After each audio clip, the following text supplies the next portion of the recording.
They told me to ask my daughter for a loan. My own son had just closed on a house with a pool and a three-car garage, and his mother told me to figure it out myself. That's the kind of sentence that lodges behind your ribs and stays there. I didn't argue with Diane that night.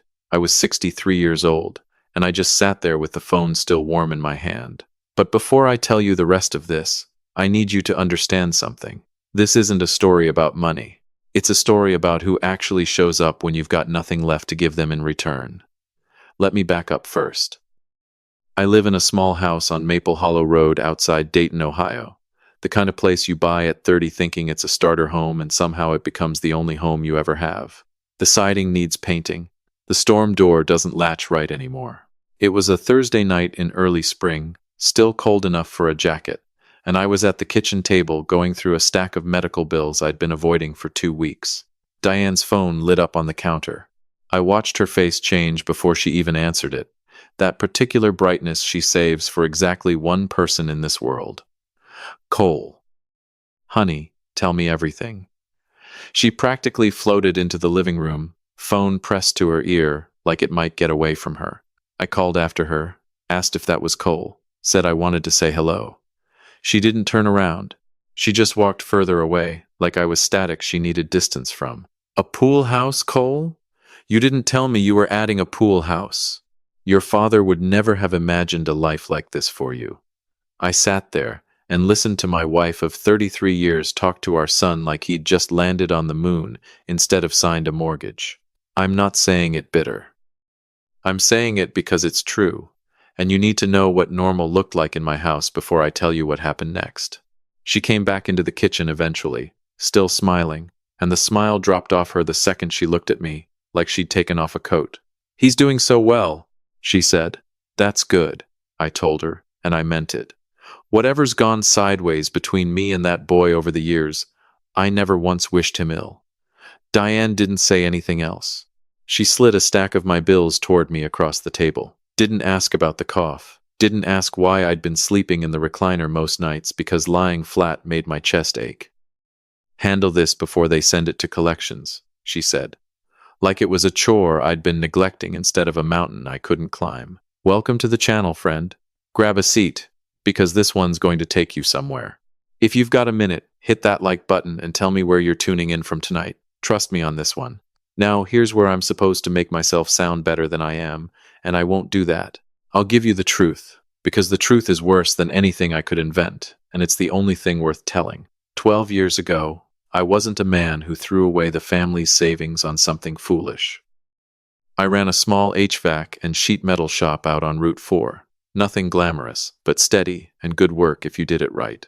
I took on a contract to retrofit ductwork for a chain of assisted living facilities being built outside Columbus, put nearly everything I had into the equipment and the crew to handle it. Then, the developer behind the whole project got indicted for fraud. 18 months in, the financing collapsed, and every contractor downstream, me included, got left holding invoices nobody was ever going to pay. My equipment sat in a warehouse I couldn't afford to keep renting. My credit went from solid to worthless in about 4 months. Diane never once asked if I was okay. She asked how I planned to fix it. That was 12 years ago. I've worked the parts counter at a heating and cooling supply house on Route 4 ever since, 6 days most weeks, coming home smelling like copper tubing and refrigerant. Somewhere in there, my son turned 22 and decided his whole future had been ruined because his father couldn't help cover his last semester at Miami University, so he'd taken out loans instead. He never forgave me for that, not once, not even after I explained what happened to the business. In his mind, I'd gambled and lost, and he'd paid the price for it. Maybe he needed someone to blame. I used to think that. And I was standing right there, so it was me. My daughter's different. Renee's 28, works as a physical therapy assistant at a rehab clinic over in Kettering, about 25 minutes from here. She was 16 when the business folded. Old enough to remember what we'd had before, young enough that she watched me rebuild something out of nothing instead of just grieving what was gone. She came by 3 nights after that phone call with Cole, carrying a container of stew, my favorite, the way my own father used to make it, heavy on the paprika. She didn't say one word about money or bills or Cole's pool house. She just set the pot down, kissed the side of my head, and asked if I was still hiding that cough behind my hand every time she looked away. It's just the dust at the shop, I told her. Uh-huh. She didn't believe me. Never did. You're seeing Dr. Alvarez Friday. Don't fight me on this. I didn't fight her. Never much point arguing with Renee. She got that stubbornness from somewhere, and I had a strong suspicion it was me. Dr. Alvarez wasn't smiling when he came back into the exam room. He set the folder down slow, like it weighed something. Walt, I'm not going to sugarcoat this. There's a mass in your colon. It's operable, and that's the good news, but it needs to come out soon. We're talking weeks, not months. There it is, I thought. The other shoe. Okay, I said, because what else do you say? So we scheduled it. Then the woman from financial services came in, a kind-faced woman named Patty, looking about as comfortable as a person can look, delivering bad news, and told me my plan had a coverage gap on the specific surgical approach Dr. Alvarez wanted to use. Out-of-pocket deposit required before they'd book the operating room, $4,200. I can walk you through a payment plan, Patty said, but the surgical team needs that deposit up front. It's hospital policy. End quote. You want to know something funny? I used to clear more than that most weeks back before the whole thing collapsed. Now I sat in my truck in that parking lot, an '08 Ranger with 190,000 miles on it, and ran the math 9 different ways, and every single time it landed the same place. I didn't have it. My credit was still garbage from the shop going under. No bank in Montgomery County was going to touch me. $4,200, I thought. And I've got a son with a brand new pool house. I told myself I wouldn't call him. Told myself that for 3 straight days. Then I called anyway, because that's what a father does. You swallow whatever pride you've got left, and you call your son, and you hope, God, you hope he's still in there somewhere. He picked up on the 5th ring, and I could hear it right away. Music thumping, somebody laughing loud, a woman's voice talking about the contractor and the tile choices. Dad. Hey, can this wait? We're doing a walkthrough with the pool guy. Cole, I need to talk to you about something serious. A pause, then, all right, go ahead, but make it quick. I told him all of it. The mass, the surgery, the gap in coverage, the $4,200 I needed by Monday or they wouldn't schedule the operating room. There was a long silence, long enough that for one foolish second I thought, maybe, son. Then his voice went flat and cold. Dad, I just put every dime I have into this house. You know what closing costs looked like on top of the down payment? And now you want me to write you a check because of what? More bad luck? You always seem to find a new crisis right when I'm finally getting ahead. Cole, this isn't the business again. This is surgery. It's always something with you, Dad. Ask the hospital for financing. That's what normal people do. A pause, then quieter, meaner. I've got a family and a mortgage to think about now. I can't keep bailing you out. The line went dead. Just like that. My son hung up on me while I sat in a hospital parking lot with a diagnosis in my gut so he could get back to picking out pool tile. I called Diane next, told her everything, asked if she'd talk to him, maybe soften him up some. Don't you dare guilt him over this, she snapped. He worked so hard to get where he is. Doesn't Renee have a steady paycheck? Go ask her. Renee, my wife of 33 years, and she still had to think for a second before she landed on our daughter's name because she'd been too busy being irritated at me to think straight. I met Renee at a diner off Wilmington Pike 2 days later, the kind of place with cracked vinyl booths and a waitress who calls you Han without knowing your name. I hadn't planned on telling her. I was going to smile, eat my eggs, let her think everything was fine. She knew before I got a full sentence out. She always did. Dad, she set her fork down. Something's wrong. Tell me right now. So I told her, and I want you to understand. I was ashamed to even be sitting across from my 28-year-old daughter, a woman who couldn't have more than a few $1,000s saved, about to need money her own brother had turned down flat. I didn't even finish getting the words out. Renee reached into her bag and set an envelope on the table, then turned her phone around so I could see the screen. A confirmation from a credit union. Approved. $2,200. Dad, stop talking. Her eyes were wet, but her voice didn't shake at all. There's $2,000 cash in that envelope. I sold the Civic this morning to a guy off Marketplace. My throat closed up. You sold your car? Cars can be replaced, Dad. She grabbed my hand hard, the way you hold on to something you're not letting go of. You can't. I'm taking the bus to the clinic for a while. I'll be fine. Probably need the exercise anyway. I sat in that booth and wept in front of a waitress named Donna and half the breakfast crowd at a diner off Wilmington Pike. And my daughter, the one nobody ever bragged about on the phone, held my hand across a Formica table and told me I was going to be okay. She's the only one who ever really saw me, I thought. I had no idea, sitting in that diner, how much that moment was about to matter. I had no idea what was still sitting out there, 20 minutes from that booth, waiting on me. But that's the next part of this. Stay with me.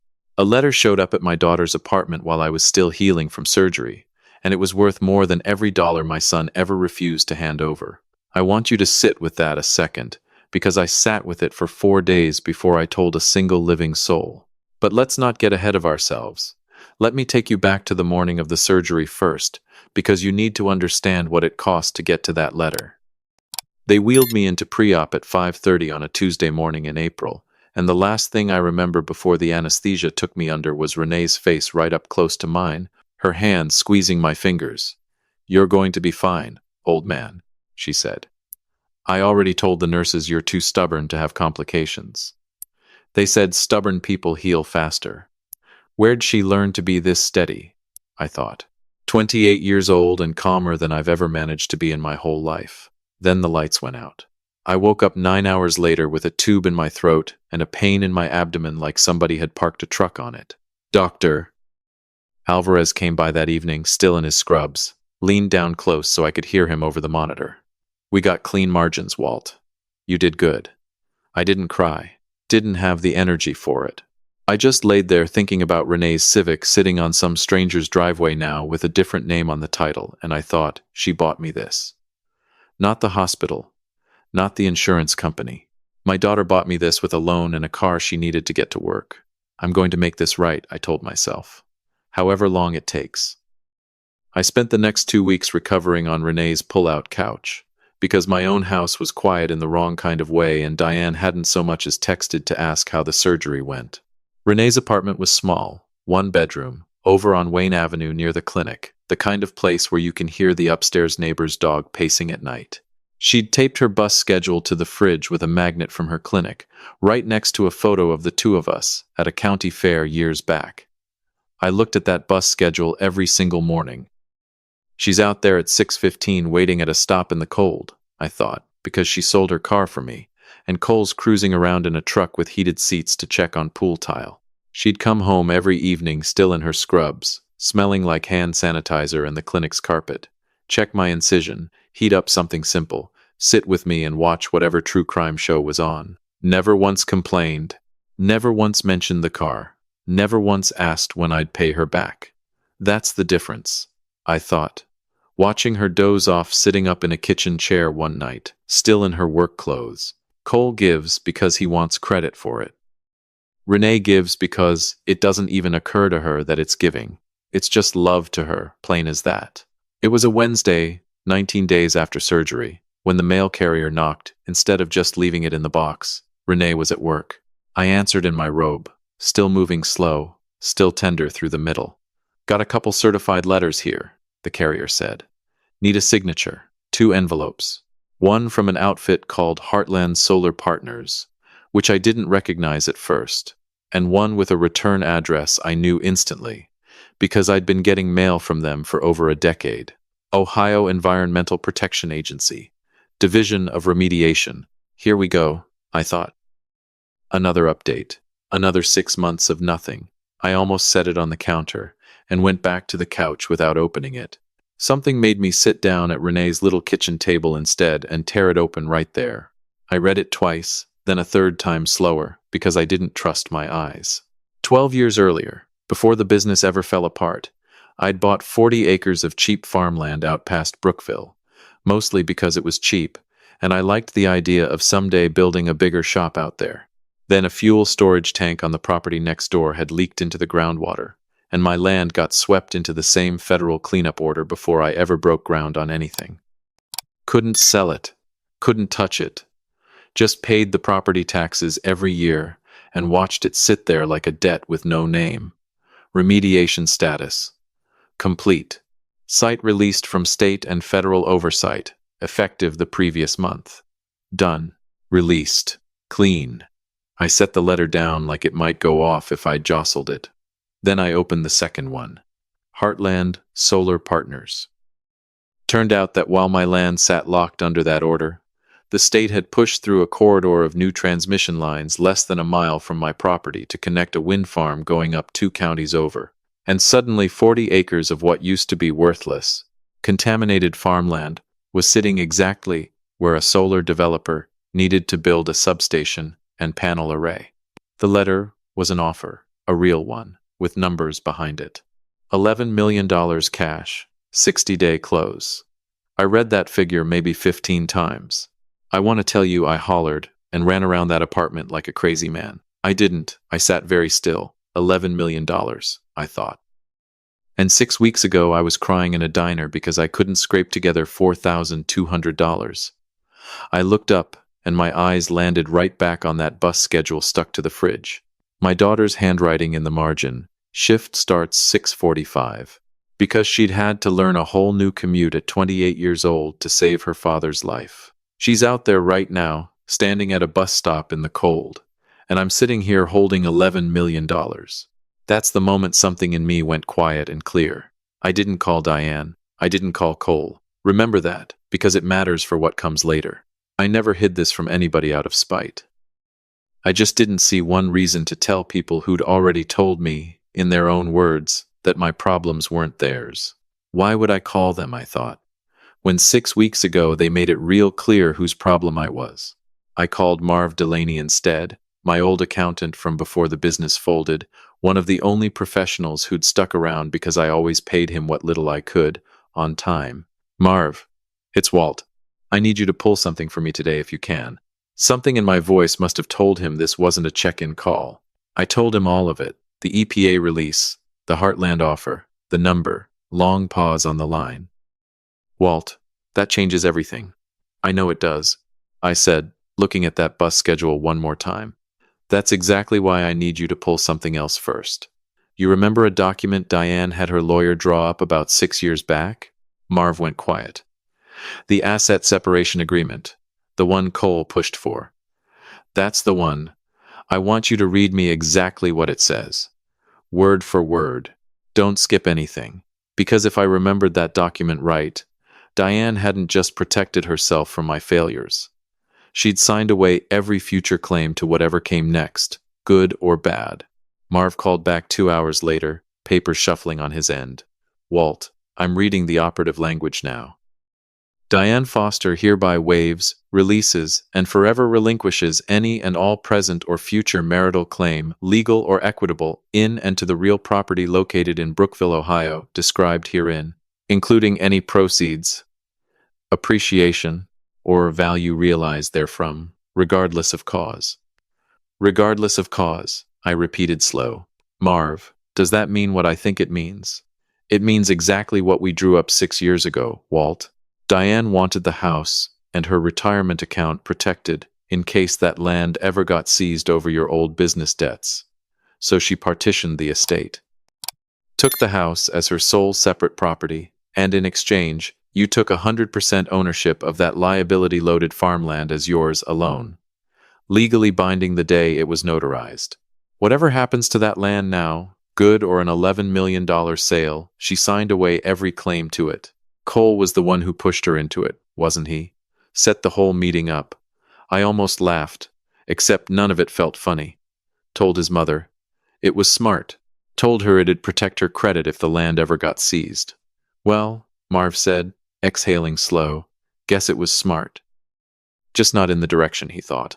I sat at Renee's kitchen table with the afternoon light coming through those thin blinds, and for the first time in 12 years I felt something in my chest that wasn't shame or grief. It was clarity. Marv, I want to move on the Heartland offer. Quiet. I don't want a single soul outside this call knowing anything until it's done. Not Diane, not Cole, especially not them. I looked at the bus schedule again. Draw up whatever needs drawing up. I want the sale closed, and I want an irrevocable trust set up right alongside it. In Renee's name. All of it. Marv didn't say anything for a second. The whole 11 million, Walt? Every dollar after my debts are settled. She sold her car for me, Marv.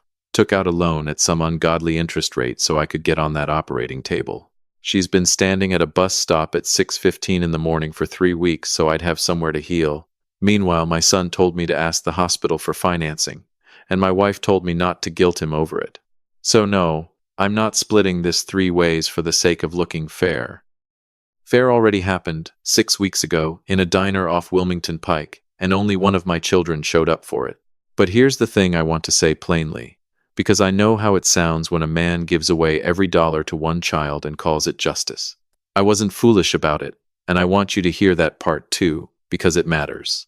I told Marv to set aside a fixed sum from my own remaining shop earnings, and the small settlement Marv had helped me recover years back into a modest account just for me, enough that I'd never have to lean on Renee for a single utility bill or a single doctor's copay for the rest of my life, not from the land money, from what was already mine. Because the last thing I ever wanted was to trade one kind of dependency on my children for another, even on the child who'd earned every bit of my trust. I wasn't going to be her burden either. That was its own kind of gift, and I meant it as one. I hear you, Walt, Marv said. I'll have paperwork ready by Friday. One more thing. Don't put my name on the deed for the house I'm buying her either. Trust owns it outright. I don't want one piece of this that anybody can argue about later. Airtight, Marv said. Understood.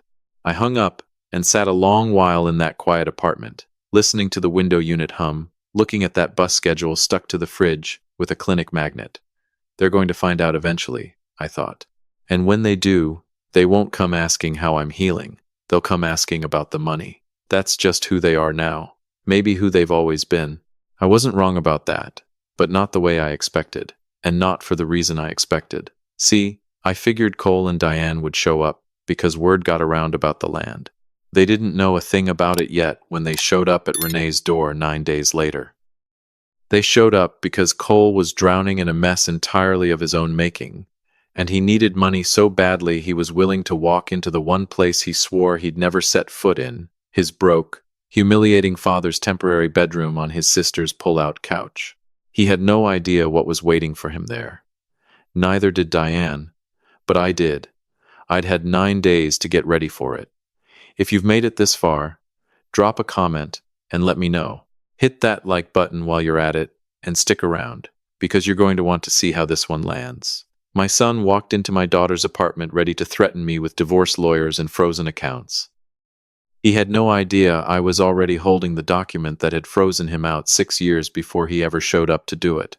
9 days. That's how long I had between hanging up with Marv and hearing that first hard knock on Renee's door. I didn't spend it plotting some grand speech. Mostly I just healed. Walked a little farther every morning. Sat on Renee's little balcony in the evenings and watched the sun go down over the parking lot, thinking about 40 acres of land that had finally, after 12 years, stopped punishing me.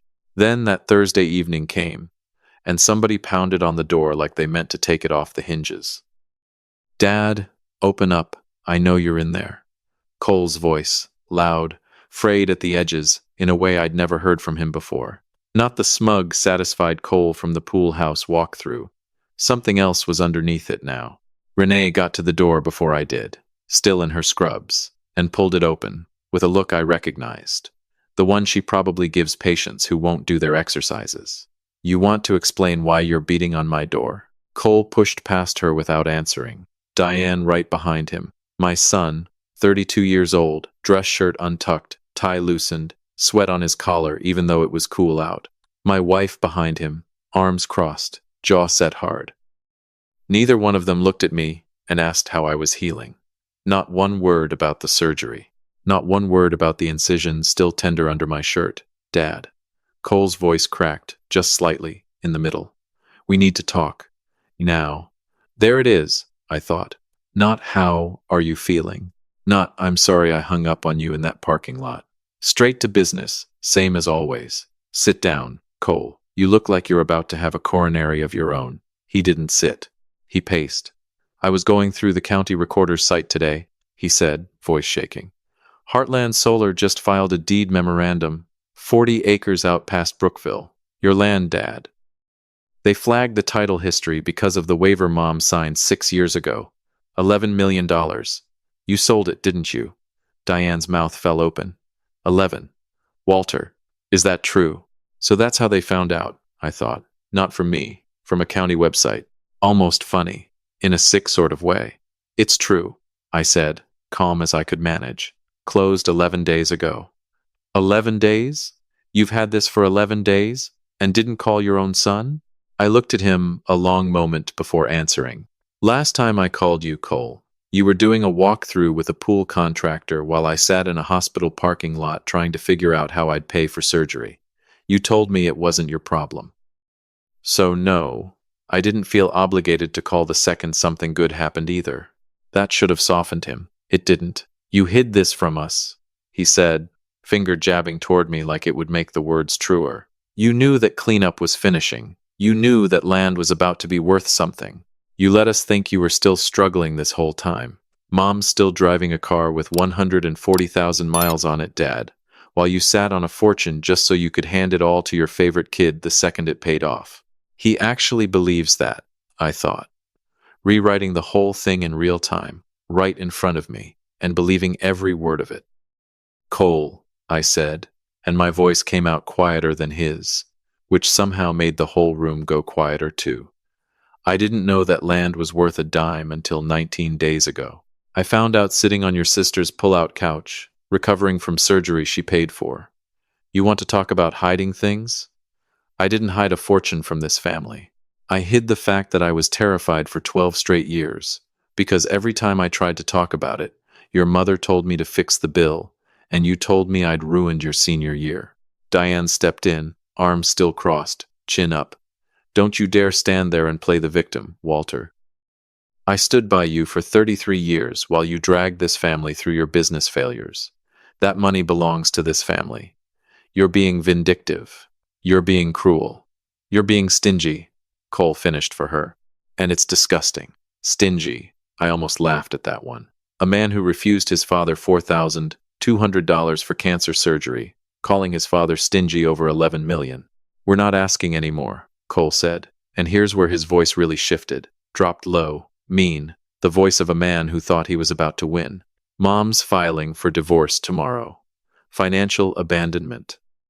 My lawyer's already drafting a motion to freeze every account tied to that sale until a court sorts out an equitable split. You hid marital assets, Dad. That's fraud.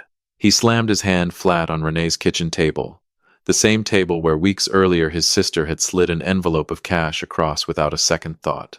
You're going to be tied up in litigation so long you won't have anything left by the time we're done. My lawyers will bury you. I glanced at Renee. That's my daughter's table, and he just put his fist on it like he owns the place. I looked at Cole a long moment, then Diane, then stood up slow, careful, still tender through the middle, and reached into my jacket pocket. You want to talk about lawyers, Cole? Let's talk about lawyers. I pulled out 2 folded documents and slid the first one across to Diane. You remember this? She looked down, and I watched the color drain out of her face before she'd finished the first paragraph. 6 years ago, I said, you and Cole sat me down at my own kitchen table. You were scared, genuinely scared, that the bank might come after your assets over my old business debt.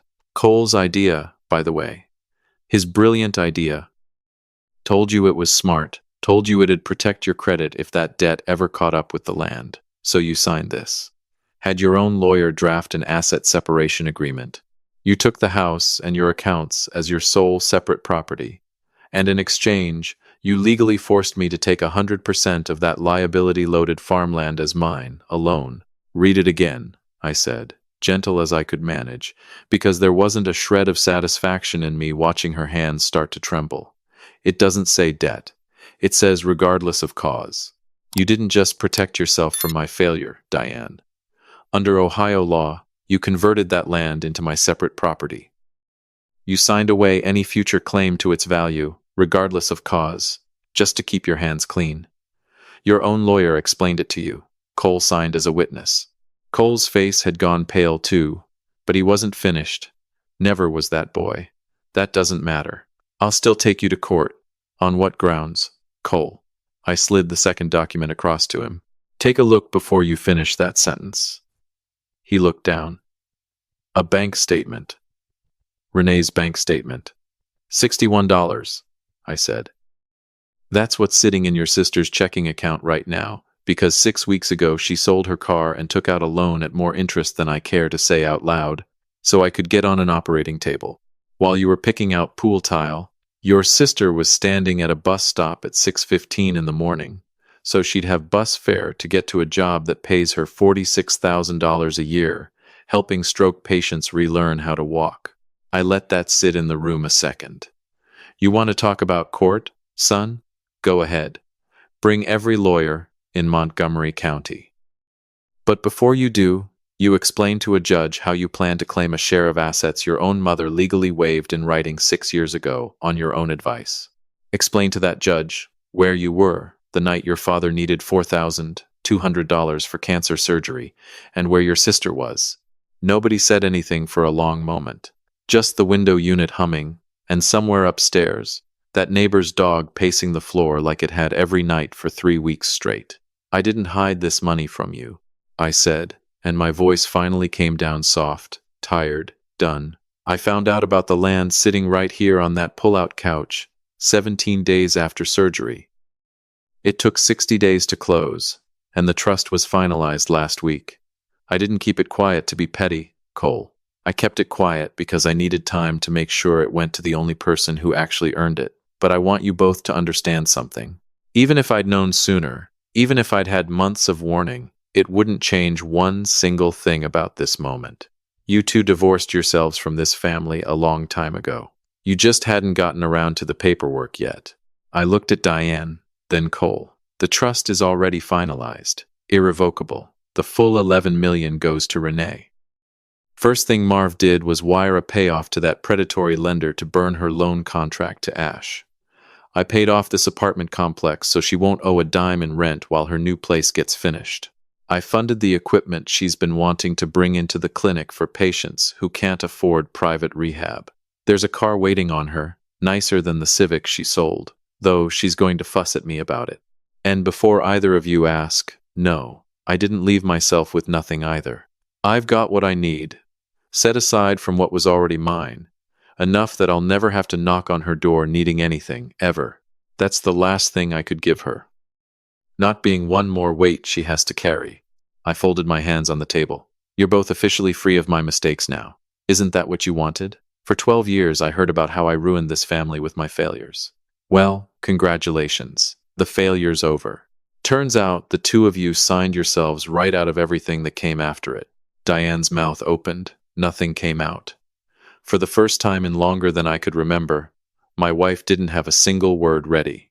Cole just stood there, jaw working, staring at that bank statement like it might rearrange itself into different numbers if he looked hard enough. Get out of my daughter's home, I said. Quiet.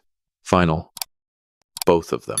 They left in a silence I'd never once heard out of either of them, in 33 years of marriage, and 32 years of raising that boy. No slammed door, no last word.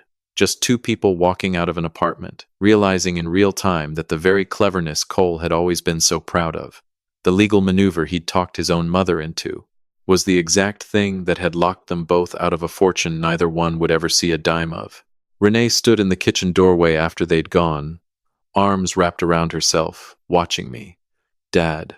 Her voice was barely a whisper. You didn't have to give me all of it. Yeah, I said. I did.